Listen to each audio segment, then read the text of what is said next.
अस्सलाम वालेकुम। मेरा नाम अनमोल कमर है।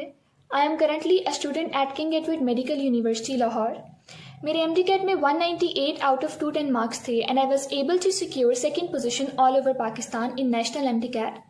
मेरे एफ एस सी में 1087 आउट ऑफ 1100 मार्क्स थे and in NUMS entry test I got 139 out of 150 marks. I was able to secure third merit position in UHS।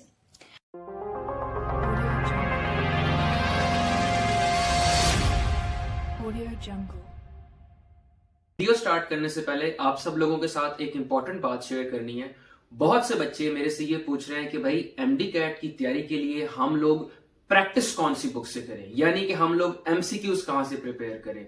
तो आज आप लोगों के लिए मैं एक बड़ी स्पेशल और एक बड़ी जबरदस्त किस्म की बुक जिसका नाम है नेशनल एमडी कैट, ये बुक लेकर आया हूं।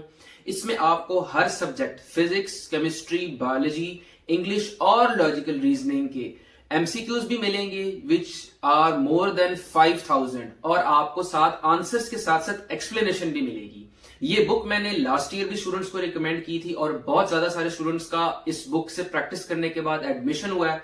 तो मैं आप सब लोगों को यही रिक्वेस्ट करूंगा कि इस बुक को आप लोग ऑर्डर करें। ऑर्डर करने के लिए आप लोग वेबसाइट को विजिट कर सकते हैं www.mbbs.com.tk पर, या फिर आप लोग इस व्हाट्सएप नंबर के ऊपर कॉल करें और इस बुक को आप 1500 रुपीज के अंदर ऑर्डर करें और मैक्सिमम प्रैक्टिस करके आप लोग एंड मेडिकल कॉलेज के अंदर अपना एडमिशन सिक्योर करें। जहां तक गाइडेंस की बात है तो I would prefer to guide you people basically in 2 phases। First of all मैं आपको कुछ जनरल इंस्ट्रक्शंस दूंगी and then I would move to subject wise discussion. इस बार एमडी कैट को पहली बार इलेक्ट्रॉनिकली इंट्रोड्यूस करवाया गया था, तो there were a lot of new things which the students had to encounter.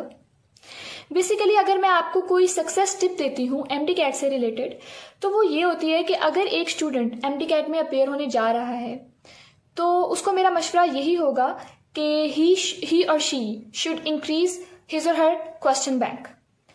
आपने जो भी इंस्टीट्यूट को ज्वाइन किया है एमडी कैट की प्रिपरेशन के लिए, तो आई वुड प्रेफर कि आप उनसे उनकी दी गई प्रैक्टिस बुक्स को सॉल्व करें, उनके क्वेश्चंस को सॉल्व करें जो कि उनकी बुक्स में दिए गए होते हैं। Consult your teachers, that would prove to be a blessing in disguise for you, because basically end पर जब लास्ट में हम अपने टेस्ट में अपेयर होते हैं तो जिसके पास जितना ज़्यादा क्वेश्चन बैंक होता है उसको उतना ही ज़्यादा फायदा होता है। Secondly I would recommend you people to solve PMC's paid practice test. मैंने चूंकि स्टेप के प्लेटफॉर्म से प्रिपरेशन की थी एंट्री टेस्ट की, तो उन्होंने अपनी वेबसाइट पर अपने पोर्टल पर फ्री PMC के पेड प्रैक्टिस टेस्ट अपलोड किए होते हैं। तो it was not a difficult task for me to solve them. Basically there are 36 practice test in the form of 6 sets. तो मैंने तो एक्चुअली मेरा एंट्री टेस्ट लास्ट डेज में था on 30th September, so I had plenty of time to solve those tests and to get my concepts clear regarding those MCQs. Basically PMC के paid practice test solve करने का आपको एक ये as मिलता है कि जब आप एंट्री टेस्ट में अपेयर होते हैं तो उनके बहुत सारे MCQs या तो कुछ MCQs रिपीट होते हैं उनके टेस्ट में क्योंकि उनका कॉमन क्वेश्चन बैंक होता है, या फिर जो MCQs टेस्ट में पूछे जाते हैं उनमें बेसिकली वही कंसेप्ट अप्लाई हो रहा होता है जो उन्होंने अपने पेड प्रैक्टिस टेस्ट में क्वेश्चंस दिए होते हैं। तो basically that would be a very very very big blessing for you if you have started to solve those. Basically my advice is for both repeaters as well as freshers who are going to appear in NMD CAT 2022. Thirdly अगर मैं बात करूं तो PMC के syllabus से related PMC ने इस साल अपना 2022 का सिलेबस अपनी वेबसाइट्स पर अपलोड कर दिया है। But my sincere suggestion to you people is that कि आप लोग सिलेबस ओरिएंटेड मत रहें। प्लीज़ प्लीज़ जो टॉपिक्स आपको दिए गए हैं सिर्फ उन्हीं तक रिस्ट्रिक्ट मत रहें। अपनी बुक्स की थरो स्टडी करें, कम्प्लीटली FSC के सिलेबस को रिवाइज करें एमडी कैट में, क्योंकि लास्ट ईयर भी देखने में आया था कि जो स्टूडेंट सिर्फ सिलेबस तक रिस्ट्रिक्टेड रहे थे उन्होंने PMC के गिवन टॉपिक्स को ही प्रिपेयर किया था तो उनको काफ़ी नुकसान हुआ था एंड पर। तो बेसिकली सिलेबस ओरिएंटेड मत रहें, PMC के पेड प्रैक्टिस टेस्ट करें, अपनी बुक्स की थरो स्टडी करें, अपने FSC के कंसेप्ट्स को पूरी तरह से क्लियर रखें एमडी कैट में। तो these are my general instructions for you people to follow and I am damn sure कि आप लोगों को इसका कहीं ना कहीं ज़रूर फ़ायदा होगा for repeaters and for fresher students. Next अब मैं अगर सब्जेक्ट वाइज डिस्कशन की तरफ मूव करूं तो फिज़िक्स से रिलेटेड कुछ जनरल टिप्स आप लोगों को मेरी यही हैं कि अगर आप लोगों ने कोई भी इंस्टीट्यूट MD-CAT की प्रिपरेशन के लिए ज्वाइन कर रखा है तो gate each and every of your concept crystal clear, consult your teachers regarding physics, because physics में बेसिकली न्यूमेरिकल बेस्ड क्वेश्चंस पूछे जाते हैं जिनको सॉल्व करके आपने उनका आंसर निकालना होता है। बुकिश लाइंस कम पूछी जाती हैं, तो कंसेप्ट क्लियरेंस काफ़ी वेटेज रखती है फिजिक्स के पोर्शन में। इसके अलावा PMC के पेड प्रैक्टिस टेस्ट सॉल्व करें, अपने टीचर्स को कंसल्ट करें उनके आंसर्स के लिए। अगर आपको समझ नहीं आ रही तो उनसे पूछें कि कौन सा कंसेप्ट यहाँ पर अप्लाई होगा और इसका क्या सोल्यूशन होगा। तो फिजिक्स का पोर्शन आपका वेल एंड गुड हो जाएगा।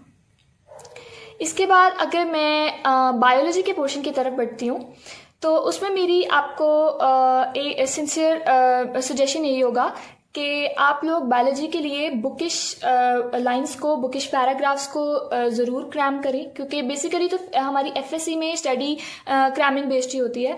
तो इतना आप लोगों को इसके लिए अलग से काम नहीं करना पड़ेगा, क्योंकि आप काफ़ी हद तक सिलेबस याद कर चुके होंगे, क्रैम कर चुके होंगे। तो बायोलॉजी में बेसिकली काफ़ी हद तक बुकिश लाइन्स पूछी जाती हैं टेस्ट में, और आप उनको सॉल्व उसी वक्त कर सकते हैं, उनका आंसर उसी वक्त दे सकते हैं जब आपने बायोलॉजी का पोर्शन क्रैम किया होगा। अनफॉर्चुनेटली हमारे सिस्टम की एक खराबी है, लेकिन क्या करें, हमें इसी तरह से इसको कॉप अप करना पड़ता है। इसके बाद बायोलॉजी के बाद अगर मैं आपको केमिस्ट्री से रिलेटेड गाइडलाइंस दूं तो केमिस्ट्री से रिलेटेड ये गाइड करूंगी कि केमिस्ट्री में भी कंसेप्ट्स की बहुत वेटेज होती है। अपने कंसेप्ट्स को क्लियर रखें, सिलेबस को अच्छी तरह रिवाइज करें। इनऑर्गेनिक केमिस्ट्री से कम पार्ट पूछा जाता है, ऑर्गेनिक पर आपको ज़्यादा ग्रिप होनी चाहिए। अगर आपका ऑर्गेनिक का पोर्शन काफ़ी ज़्यादा स्ट्रॉन्ग है तो आप लोग आसानी से उसको सॉल्व कर लेंगे और केमिस्ट्री में ज़्यादा से ज़्यादा मार्क्स स्कोर कर सकते हैं। तो फर्स्ट ईयर का सिलेबस बेसिकली क्योंकि ज़्यादा लेंथी है तो फर्स्ट ईयर पर आपको ज़्यादा टाइम लगता है, और अगर सेकेंड ईयर से आपने सिर्फ ऑर्गेनिक केमिस्ट्री को काफ़ी अच्छी तरह से प्रिपेयर किया है तो आपको बहुत फ़ायदा पहुंचेगा इस चीज़ से। पीरियोडिक टेबल्स को याद करने की कोई ज़रूरत नहीं है। इनऑर्गेनिक केमिस्ट्री पर इतना फोकस मत करें, ऑर्गेनिक पर अपना फोकस रखें, अपनी ग्रिप स्ट्रॉन्ग रखें, तो आपका इंशाल्लाह सब कुछ बेहतर होगा। इसके बाद अगर मैं इंग्लिश के पोर्शन की बात करूं तो इंग्लिश से रिलेटेड आपको ये गाइड करूंगी कि इंग्लिश में बेसिकली आपसे ग्रामर रिलेटेड क्वेश्चंस पूछे जाते हैं, कंजंक्शंस, पार्ट्स ऑफ स्पीच और इस तरह की काफ़ी चीज़ें। तो आप जिस इंस्टीट्यूट में पढ़ रहे हैं उनके टीचर्स बेसिकली आपको उसी तरह की स्टडी करवा रहे होते हैं। तो मैंने तो अपने इंग्लिश के टीचर से जो कुछ MD-CAT में पढ़ा तो मैं उसको साथ साथ रिवाइज करती गई, कंसेप्ट्स को क्लियर करती गई, क्योंकि इंग्लिश में ज़्यादातर ऐसा होता है कि सिनोनिम्स पूछे जाते हैं, कुछ ग्रामर बेस्ड क्वेश्चन होते हैं। कॉम्प्रीहेंशन की प्रैक्टिस काफ़ी इंस्टीट्यूट्स करवाते हैं, लेकिन मैं आपको यही मशवरा दूंगी कि कॉम्प्रीहेंशन के ऊपर आप इतना ज़्यादा टाइम वेस्ट मत करें। तो अपना मेजर पोर्शन इंग्लिश में आप ग्रामर रिलेटेड प्रैक्टिस रखें, तो that would be an easy task for you. English का पोर्शन इस बार MD-CAT में कंपैरेटिवली आसान था बाकी सब्जेक्ट्स के, कि अगर एक 5th ग्रेड का या प्राइमरी का स्टूडेंट है तो ही और she can solve that test easily. इसके बाद the last portion was of logical reasoning. तो लॉजिकल रीजनिंग में बेसिकली ये वाला पार्ट पहली बार एंट्री टेस्ट में इंट्रोड्यूस करवाया गया था। इससे पहले एंट्री टेस्ट में लॉजिकल रीजनिंग से रिलेटेड क्वेश्चंस नहीं पूछे जाते थे।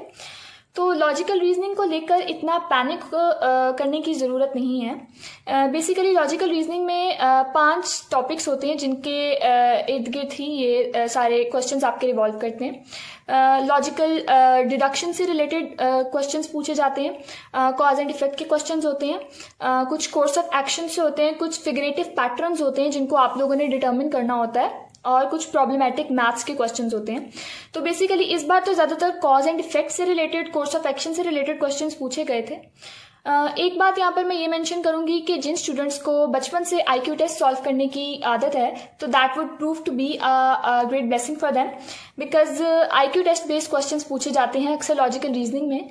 तो आई वुड सजेस्ट यू कि आप आप जिस भी इंस्टीट्यूट में पढ़ रहे हैं, आइदर किप्स और स्टेप और स्टार्स एकेडमी, तो वो आपको एक बेसिक बुक प्रोवाइड करते हैं अपनी प्रैक्टिस टेस्ट की। तो आप उनके टेस्ट को सॉल्व करेंगे तो आपको साथ साथ आइडिया होता जाएगा कि किस तरह से MCQs पूछे जाते हैं। पेड प्रैक्टिस टेस्ट में भी लॉजिकल रीजनिंग का पार्ट होता है और उसमें से भी काफ़ी हद तक MCQs रिपीट होते हैं, तो try to solve those as well. इसके अलावा लॉजिकल रीजनिंग कोई इतनी मुश्किल चीज़ नहीं है। अगर आपको बेसिक स्किल्स आपको आती हैं इनको लॉजिकली सॉल्व करने की, अगर आप एक लॉजिकल पर्सन हैं तो you can solve them easily. Last पर अगर अपनी तरफ से मैं आपको कोई पीस ऑफ एडवाइस देती हूँ तो वो यही होगा कि a wise person is that who shows best adaptability to the changing circumstances. जितने भी स्टूडेंट्स रूमर्स स्प्रेड कर रहे होते हैं उन पर ध्यान देने से बेहतर है कि आप गोल फोकस्ड रहें और आपका मोटिव बेसिकली अच्छे मार्क्स अचीव करना है ताकि आपका एक अच्छे मेडिकल कॉलेज में एडमिशन हो सके। तो try to show the best adaptability, क्योंकि अल्लाह की मदद भी उसी शख्स के साथ शामिल होती है जो कि अपनी पूरी कोशिश करता है और हर तरह की सिचुएशन में अपनी बेस्ट अडेप्टेबिलिटी शो करता है। तो थैंक यू सो मच।